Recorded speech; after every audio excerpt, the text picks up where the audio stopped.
sejam todos sempre muito bem-vindos.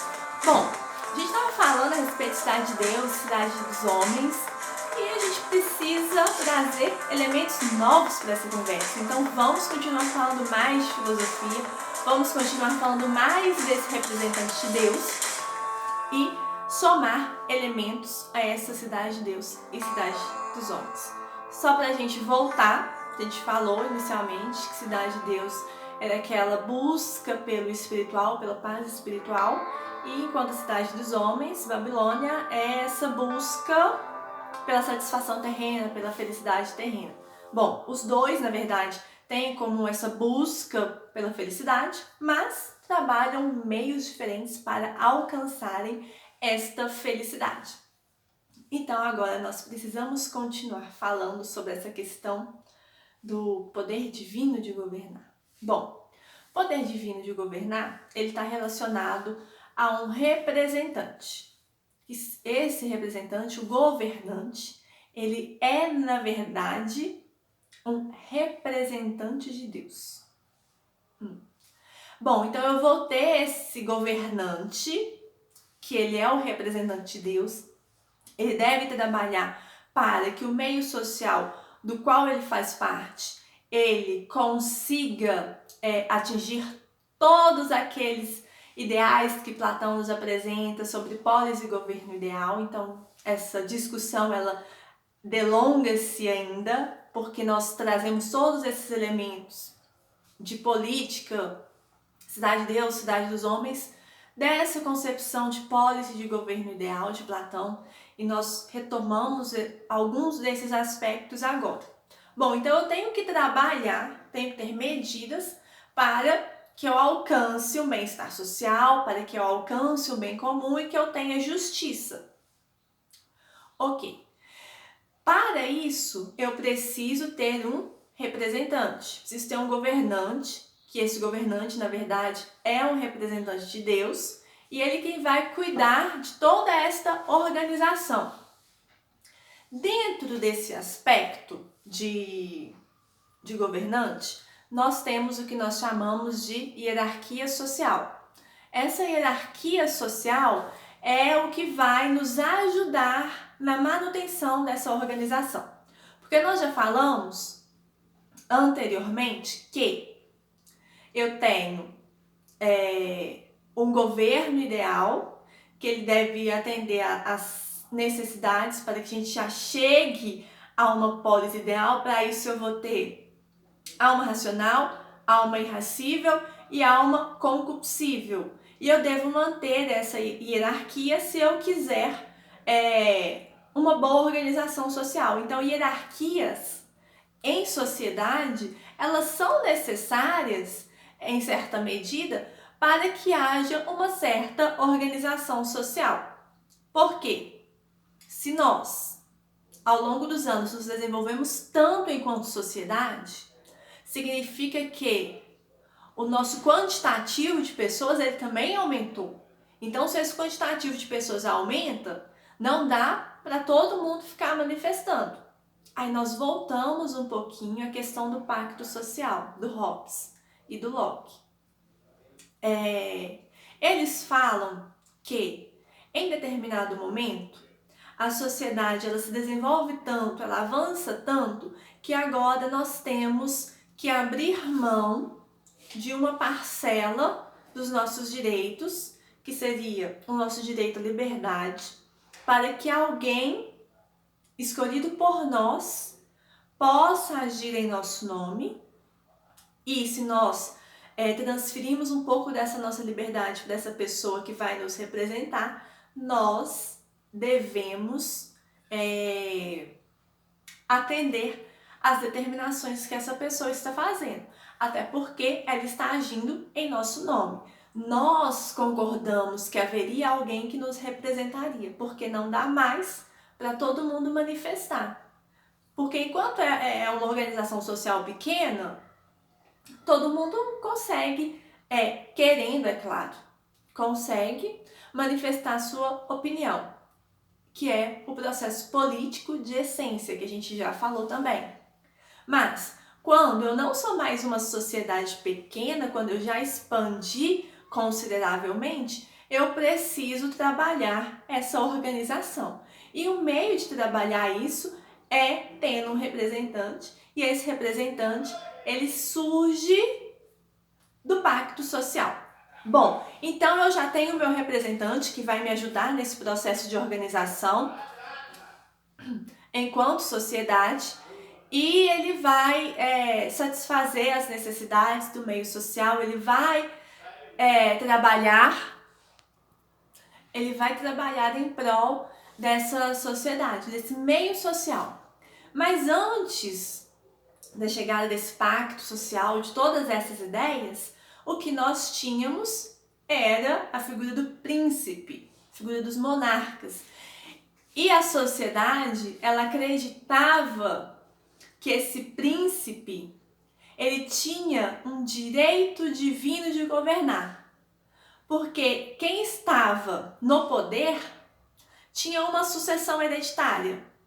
Então, primeiro era o avô, aí vem o pai, o filho e assim sucessivamente. Então, mantinha-se o poder centrado naquela família. Então, acreditava-se em todos esses elementos dessa hierarquia e que uma divindade, o Deus, concedeu a essa pessoa o direito dela governar. E assim ele deveria buscar as melhores medidas, já que ele teve essa concessão a esse poder de governar, esse direito divino de governar, então ele deveria cuidar daquilo que lhe foi entregue, que é esse direito ao governo. Para isso, nós remetemos às ideias de Maquiavel, sobretudo na leitura do Príncipe. Bom, no contexto dos ideais de Maquiavel, ele fala que o príncipe, ele tem que tomar as melhores decisões para atender a todas as necessidades daquela população. Então, esse príncipe, ele não necessariamente deve ser amado, ele deve ser adorado pela população. O que ele não pode é ser odiado, porque ele tem todo o poder nas mãos. E nesse momento a gente precisa fazer um parêntese em relação à leitura do Maquiavel, principalmente dessa obra, O Príncipe, que as pessoas elas têm habitualmente citado Maquiavel de uma maneira muito equivocada.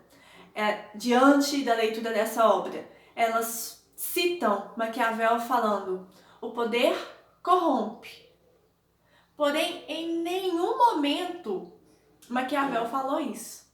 Ele sequer deixou transparecer essa ideia que as pessoas trazem dele em relação a essa citação de que o poder corrompe.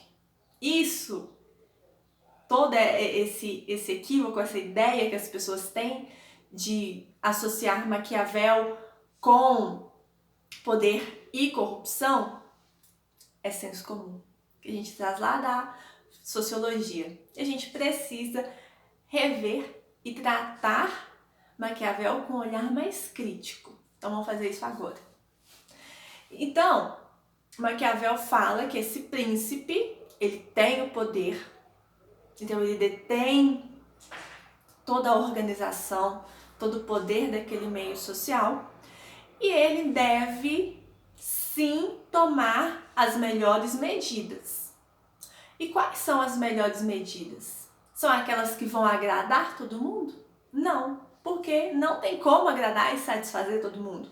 Então ele tem que tomar as melhores medidas, são aquelas medidas que elas devem necessariamente ser tomadas, elas são aquelas medidas adequadas. Então as melhores medidas para atender às satisfações, às necessidades, urgências sociais, são aquelas que se fazem adequadas, que se fazem necessárias.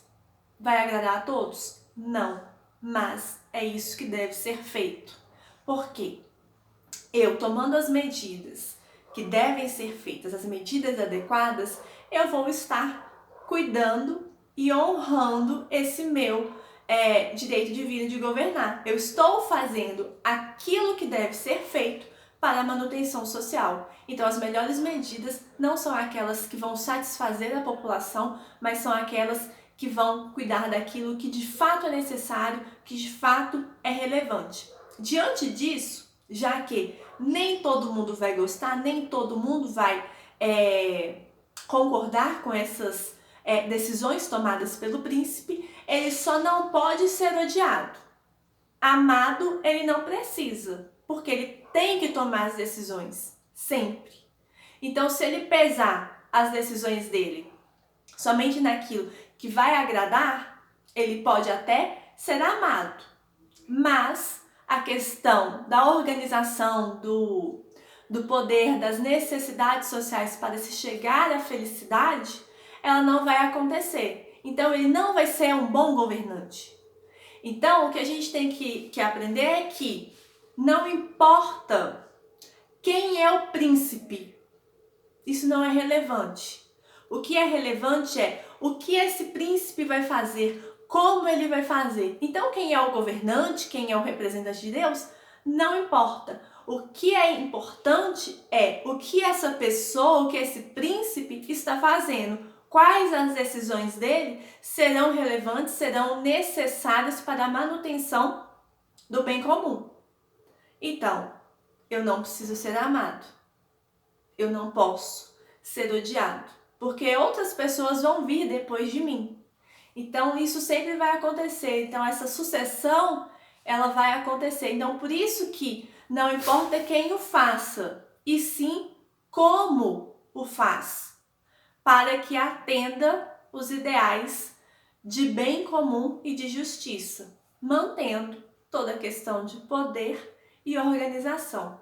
Então, por isso que nós precisamos ter esse cuidado com Maquiavel, de não tomarmos essas interpretações equivocadas, porque ele vai sim tratar também a respeito de corrupção, de injustiças associadas com o poder e organização. Então, nós temos que fazer a associação correta. E nessa questão de governo, o que importa é como está sendo feito, para que ao final, quem o esteja fazendo naquele momento não termine sendo odiado, porque ele está fazendo aquilo que é necessário, aquilo que é imprescindível para a manutenção da organização social. Bom, espero que vocês tenham entendido, espero que vocês tenham gostado. Gostando, já sabem, deixem o gostei, se inscrevam e compartilhem, tá bom?